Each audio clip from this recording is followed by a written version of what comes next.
Good morning students, how are you? Today's topic is types of internal trade. आज का हमारा topic क्या है? इंटरनल ट्रेड की टाइप्स में हम जो है स्टार्ट करेंगे on the basis of relationship. बेटा पिछले लेक्चर में मैंने on the basis of relationship में आपको मैंने डायरेक्ट ट्रेड का मीनिंग कराया था। डायरेक्ट ट्रेड क्या होता है? एक ऐसा ट्रेड होता है जिसमें गुड्स और सर्विसेज को प्रोड्यूसर से सीधा जो है कंज्यूमर तक पहुंचाया जाता है।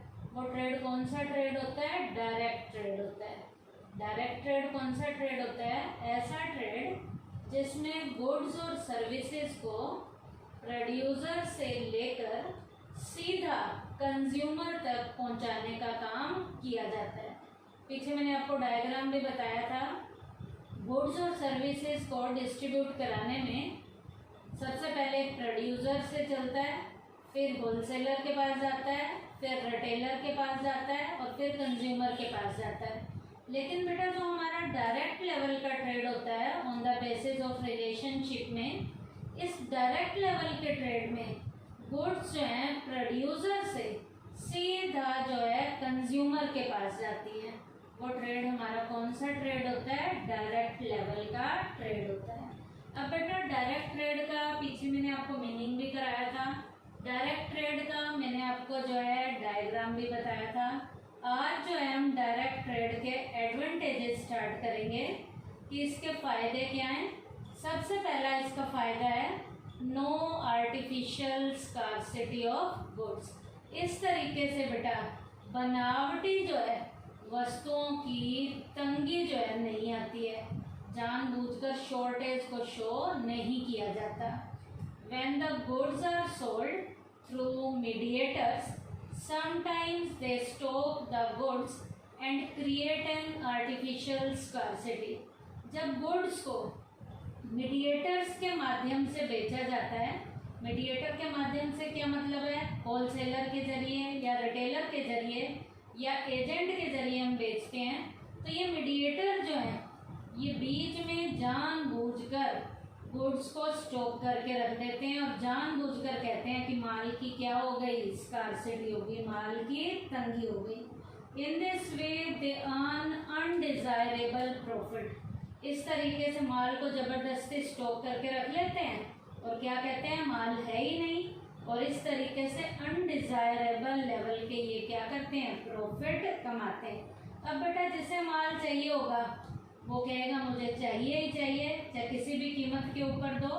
तो इस तरीके से जब किसी भी कस्टमर ने कह दिया ना मुझे चाहिए, किसी भी कीमत पे चाहिए, तो ये अपने माल को गोदामों से निकालते हैं और कस्टमर को मन चाहे दामों के ऊपर बेचना शुरू कर देते हैं। इस तरीके से ये अनडिजायरेबल लेवल के क्या कमाते हैं? प्रॉफिट कमाते हैं। क्या शो करके? कि माल है ही नहीं, माल की क्या है? शॉर्टेज है। इन द डायरेक्ट ट्रेड, अब डायरेक्ट ट्रेड में तो ऐसा होगा नहीं। In the direct trade the possibility of the artificial scarcity of goods is almost non existence. अब बेटा डायरेक्ट ट्रेड में जब कोई मीडिएटर ही नहीं है तो बीच में आर्टिफिशियल लेवल की स्कार्सिटी होगी ही नहीं और माल को सही दामों के ऊपर कस्टमर को बेचा जाएगा। तो डायरेक्ट ट्रेड का सबसे बड़ा बेनिफिट क्या है? No artificial scarcity of goods.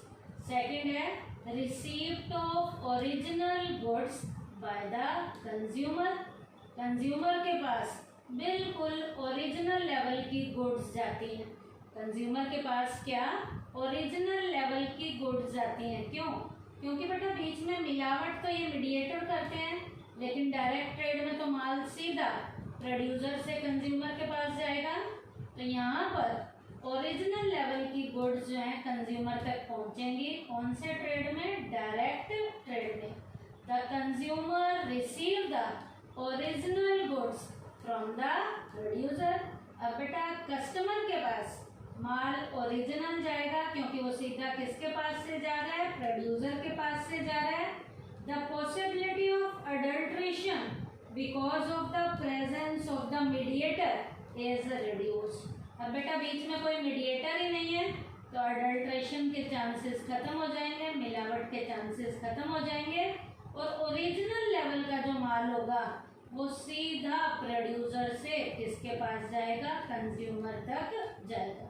बीच में अडल्ट्रेशन मिलावट होनी बंद हो जाएगी। तो ये भी फायदा है क्या, receipt of original goods by the consumer. Next advantage है double profit to producers. Direct trade में प्रोड्यूसर को डबल प्रॉफिट होते हैं। कैसे डबल प्रॉफिट होते हैं, एक तो बनाने का भी प्रॉफिट होगा और दूसरा बेचने का भी प्रॉफिट होगा। Under the direct trade the producer gets the profit of both the stages. Direct trade में प्रोड्यूसर को दोनों स्टेजेस के प्रॉफिट मिलेंगे। क्या क्या, that is of production and sale of goods. बनाने का भी फायदा मिलेगा और बेचने का भी फायदा मिलेगा। क्यों, क्योंकि बनाने का काम तो प्रोड्यूसर कर ही रहा है और डायरेक्ट ट्रेड में बीच में कोई मीडिएटर भी नहीं है, प्रोड्यूसर से सीधा कंज्यूमर के पास जाएगा। तो बेचने का भी फायदा डायरेक्ट ट्रेड में प्रोड्यूसर को मिलता है। तो यहाँ प्रोड्यूसर बेटा दो तरीके से फायदे कमाएगा, दोनों स्टेजेस के। कौन कौन से स्टेज का, प्रोडक्शन की स्टेज का भी फायदा लेगा और सेल की स्टेज का भी फायदा लेगा।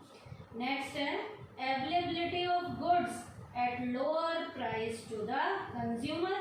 अब बेटा माल कस्टमर को रीजनेबल रेट पर, कम रेट के ऊपर भी इजीली अवेलेबल होना शुरू हो जाएगा, क्योंकि बीच में कोई मीडिएटर नहीं है, प्रोड्यूसर से सीधा कंज्यूमर के पास जा रहा है। जब मीडिएटर ही नहीं है तो सबसे पहले तो क्या है, मिलावट होनी बंद हो जाएगी। दूसरा क्या है, जो ये होलसेलर और रिटेलर बीच में बैठ के कमाई करते थे वो कमाई भी नहीं होगी। तो प्रोड्यूसर से कंज्यूमर को जब सीधा माल जाएगा तो ये मीडिएटर जब होते थे तो माल की कीमत कस्टमर तक ज़्यादा होकर पहुंचती थी, लेकिन अब प्रोड्यूसर से सीधा जब कंज्यूमर के पास जाएगा तो इन मीडिएटर के कंपैरिजन प्रोड्यूसर माल की कीमत कम रखता है, जिसके कारण कस्टमर को गुड्स की प्राइस जो है कम देनी पड़ती है। The producer add their profit to the price of the goods at the sale stage.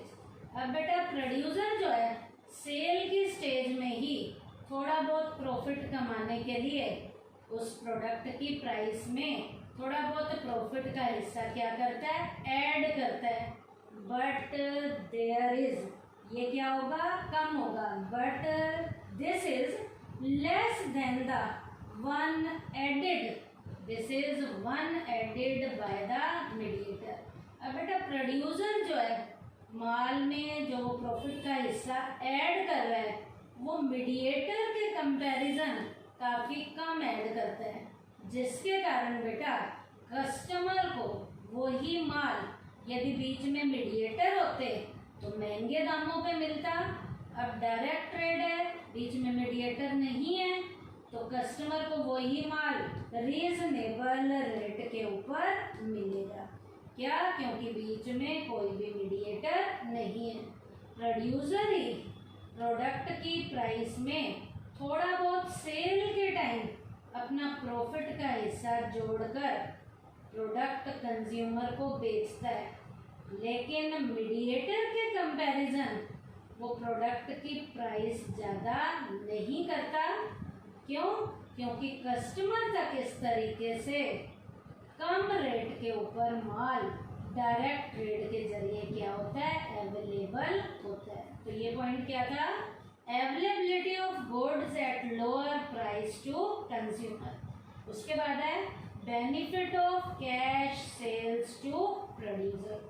अब बेटा एक और बेनिफिट भी प्रोड्यूसर को हो रहा है, क्योंकि बीच में मीडिएटर नहीं है तो वो कस्टमर को सीधा कैश पे माल बेचेगा। इस तरीके से उधार माल जाने के, डूबने के जो पैसे के चांसेस थे वो क्या हो गए, कम हो गए। होलसेलर जो है कई बार प्रोड्यूसर से उधार पे भी लेता था, लेकिन यहाँ तो प्रोड्यूसर सीधा कस्टमर को देगा और कस्टमर को कैश बेसिस पे देगा तो प्रोड्यूसर को कैश सेल का भी यहाँ बेनिफिट होगा। Under the direct trade the sales are in cash. Direct trade में कंज्यूमर को माल कैश बेसिस पे बेचा जाता है। The producer is saved from the trouble of blocking his money in credit transaction. इस तरीके से प्रोड्यूसर अपने पैसे को ब्लॉक भी नहीं करता, क्योंकि किसी भी तरीके की कोई क्रेडिट लेवल की ट्रांजैक्शन नहीं है। बनाने के बाद सीधा वो कस्टमर को कैश बेसिस पे बेचता है, हाथों हाथ पैसा आ जाता है। माल की उधार बिक्री पे प्रोड्यूसर को कैश को ब्लॉक करके भी नहीं रखना पड़ता। तो ये भी डायरेक्ट ट्रेड का बेनिफिट है कि प्रोड्यूसर जो है कस्टमर को यहाँ कैश बेसिस पे माल बेचता है, जिसके कारण उसे क्रेडिट ट्रांजैक्शन कोई करनी ही नहीं है। यदि क्रेडिट ट्रांजैक्शन करता तो पैसे को प्रोड्यूसर को ब्लॉक करके रखना पड़ता, लेकिन प्रोड्यूसर यहाँ पर इस क्रेडिट लेवल के ट्रांजैक्शंस में पैसे को ब्लॉक करने से भी अपने आप को बचा लेता है, क्योंकि डायरेक्ट ट्रेड में प्रोड्यूसर कंज्यूमर को कैश बेसिस पे माल बेचता है। तो ये भी इसके फायदे का पॉइंट है डायरेक्ट ट्रेड का। क्या? Benefit of cash sales to producer. तो ये तो बेटा था टाइप्स ऑफ इंटरनल ट्रेड में on the basis of relationship में पहला मैंने आपको कराया कौन सा ट्रेड? Direct trade. अब हम on the basis of relationship में डायरेक्ट ट्रेड के बाद सेकंड क्या करेंगे इसमें? Indirect trade. अब बेटा इनडायरेक्ट ट्रेड क्या होता है? नाम से पता चल रहा है इनडायरेक्ट है, सीधा नहीं है। इसका मतलब बीच में मीडिएटर्स की हेल्प लेनी पड़ेगी। In the indirect trade producer takes the help of mediator. Indirect trade में प्रोड्यूसर जो है मीडिएटर की हेल्प लेते हैं in order to make his goods available to the consumer. Consumer को माल अवेलेबल कराने में प्रोड्यूसर जो है इनडायरेक्ट ट्रेड में मीडिएटर की क्या लेता है? हेल्प लेता है। तो फिर से सुन लीजिए इनडायरेक्ट ट्रेड कौन सा होता है? इनडायरेक्ट ट्रेड एक ऐसा ट्रेड होता है जिसमें प्रोड्यूसर जो है माल को कस्टमर को देने के लिए बीच में मीडिएटर की हेल्प लेता है। इस तरीके से मीडिएटर की हेल्प लेकर प्रोड्यूसर कस्टमर को माल अवेलेबल कराता है। कौन से ट्रेड में? इनडायरेक्ट ट्रेड में। अब बेटा इनडायरेक्ट ट्रेड जो है वो आगे कई टाइप्स का भी बताया गया है। There are 3 methods of indirect trade. Indirect trade के 3 मेथड हैं। इनडायरेक्ट ट्रेड के कितने मेथड हैं? 3 मेथड हैं। पहला थ्रू होलसेलर। नाम से पता चल रहा है ये ट्रेड किसके जरिए किया जाएगा? होलसेलर के जरिए किया जाएगा। तो होलसेलर के जरिए जो इनडायरेक्ट ट्रेड किया जाता है वो क्या होता है? In this method a producer sells his goods to a wholesaler. इस मेथड में प्रोड्यूसर किसे बेचता है? होलसेलर को बेचता है। अब बेटा होलसेलर आगे किसको देगा? होलसेलर आगे रिटेलर को देगा। Wholesaler trader sells the goods to the retailer. Wholesaler retailer को देगा यहाँ पर, और फिर रिटेलर से किसके पास जाएगा? कस्टमर के पास जाएगा। Retailer who later on sells them to the consumer. Retailer आगे किसको बेचता है? कंज्यूमर को बेचता है। This method has been indicated from the following diagram. अब ये थ्रू होलसेलर वाला जो मेथड है इस डायग्राम के जरिए बताया गया है। मैंने अभी बताया था प्रोड्यूसर किसको देता है? होलसेलर को। तो ये प्रोड्यूसर से होलसेलर की तरफ एरो है। होलसेलर आगे किसको देता है? रिटेलर। तो रिटेलर की तरफ एरो है। रिटेलर आगे किसको देता है? कंज्यूमर को देता है। तो ये इनडायरेक्ट ट्रेड में पहली टाइप है, पहला मेथड है कौन सा? Through wholesaler. सेकंड मेथड है बेटा थ्रू रिटेलर। अब रिटेलर के जरिए यहाँ पर माल जो है कस्टमर को दिया जाएगा। तो ये वाला मेथड इनडायरेक्ट ट्रेड में कौन सा होगा? थ्रू रिटेलर का होगा, क्योंकि यहाँ पर ट्रांजैक्शंस किसके जरिए की जाएंगी? रिटेलर के जरिए की जाएंगी। इसका मतलब प्रोड्यूसर किसको देगा? रिटेलर को देगा यहाँ। और रिटेलर से किसके पास जाएगा? कस्टमर के पास जाएगा। तो थ्रू रिटेलर में, फिर से सुन लीजिए, प्रोड्यूसर से पहले रिटेलर के पास जाएगा, रिटेलर से फिर किसके पास जाएगा? कस्टमर के पास जाएगा। तो ये कौन सा है? थ्रू रिटेलर है। ये कौन सा है? थ्रू रिटेलर है। क्या देखो ये डायग्राम दिखाया हुआ है, प्रोड्यूसर से रिटेलर के पास जा रहा है, होलसेलर के पास नहीं जा रहा, और रिटेलर से ये आगे किसके पास जा रहा है? कस्टमर के पास जा रहा है। तो ये इनडायरेक्ट ट्रेड में कौन सा है हमारा? थ्रू रिटेलर है। उसके बाद बेटा थ्रू एजेंट है। थ्रू कौन सा है? एजेंट। अब नाम से ही पता चल रहा है कि एजेंट के जरिए किया जाएगा। प्रोड्यूसर एजेंट को देगा और एजेंट से किसके पास जाएगा? कस्टमर के पास जाएगा। फिर से सुन लीजिए, थ्रू एजेंट में प्रोड्यूसर से एजेंट के पास जाएगा, एजेंट से कस्टमर के पास जाएगा। ये डायग्राम देखो, प्रोड्यूसर है, प्रोड्यूसर के पास किसके पास है? एजेंट, और एजेंट से किसके पास जा रहा है? कंज्यूमर के पास जा रहा है। तो ये इनडायरेक्ट ट्रेड में 3 मेथड थे आपके। पहला थ्रू होलसेलर, दूसरा थ्रू रिटेलर और तीसरा थ्रू एजेंट। थ्रू होलसेलर में प्रोड्यूसर से होलसेलर, होलसेलर से रिटेलर, रिटेलर से कंज्यूमर। थ्रू रिटेलर में प्रोड्यूसर से रिटेलर, रिटेलर से कंज्यूमर। थ्रू एजेंट में प्रोड्यूसर से एजेंट और एजेंट से कंज्यूमर। तो आज के टॉपिक में हमने क्या किया बेटा? टाइप्स ऑफ इंटरनल ट्रेड में हमने पहली टाइप की है on the basis of relationship. इसमें डायरेक्ट ट्रेड का मैंने आपको मीनिंग भी कराया, डायरेक्ट ट्रेड को डायग्राम के जरिए भी मैंने बताया, फिर मैंने एडवांटेजेस कराए हैं डायरेक्ट ट्रेड के, फिर हमने इनडायरेक्ट ट्रेड का मीनिंग किया और इनडायरेक्ट ट्रेड के टाइप्स में 3 टाइप्स किए हैं, 3 मेथड्स किए हैं, थ्रू होलसेलर, थ्रू रिटेलर और थ्रू एजेंट। थैंक यू बेटा।